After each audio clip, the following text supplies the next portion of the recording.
It's hard to believe that it's already the last Monday in July, which means it's time for another Milestone Monday. First of all, I hope you were in worship this past Sunday. It's very obvious that our transition team has been hard at work transforming the gym into a sanctuary.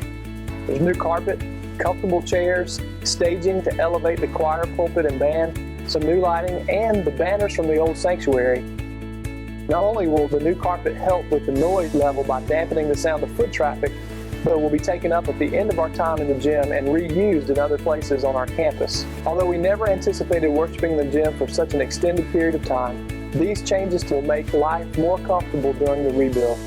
Speaking of the rebuild, we're all eager to hear the most recent news from the building committee. They have been busy behind the scenes working with the insurance company, our architect, and our contractor. We should be able to finalize our budget for the rebuilding project and finally give the green light to our architect to start drawing new plans. If everything goes according to our projected timeline, those preliminary plans should be ready to share with all of you in the fall. We will invite your feedback and work toward the goal of having final drawings ready for your approval early in 2018.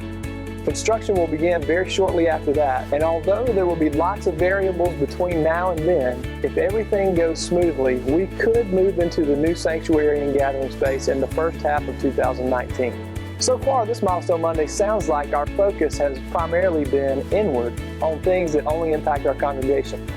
Let me assure you that is not the case. Inward focus is the death knell of any church. We have been diligent to remain outwardly focused. The church is the body of Christ. Since Jesus was constantly pouring himself out in love, service, and sacrifice for the world, that is our calling as well, to be the hands and feet of Jesus in our community and in the world. Let me share with you how we have been busy doing just that. Since our last Milestone Monday, we have had 6 Advent teams serving at Harvest Hope Food Bank. Our students alone packaged 655 boxes of food. And you need to know this. Of all the volunteer labor Harvest Hope receives from all over Greenville and the surrounding area, Advent provides 20% of it. In addition to our work with Harvest Hope, 36 people participated in middle school mission by traveling down to Columbia to serve for 3 days at Epworth Children's Home. They painted and renovated an entire cottage. At the same time, we're in the process of building a house that will provide permanent, affordable housing for those trying to escape homelessness. Back at Christmas, we dedicated our Christmas Eve offering of $44,000 to build this house. Now we have the opportunity to go out and serve in hands-on ways with sweat equity. Some of you have already taken advantage of this opportunity, and I can tell you from experience that it is very rewarding.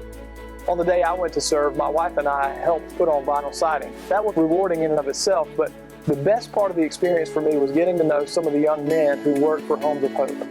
These are guys who have graduated from the Miracle Hill Overcomers program and are now in recovery from addiction. They live in homes together, not only learning plumbing, carpentry, and electrical skills, but at the same time, they're being discipled in the Christian faith. I hope that all of you will take advantage of this opportunity to sign up and serve. All of that is relatively close to where we live. But we also have been busy sharing the love of Christ globally.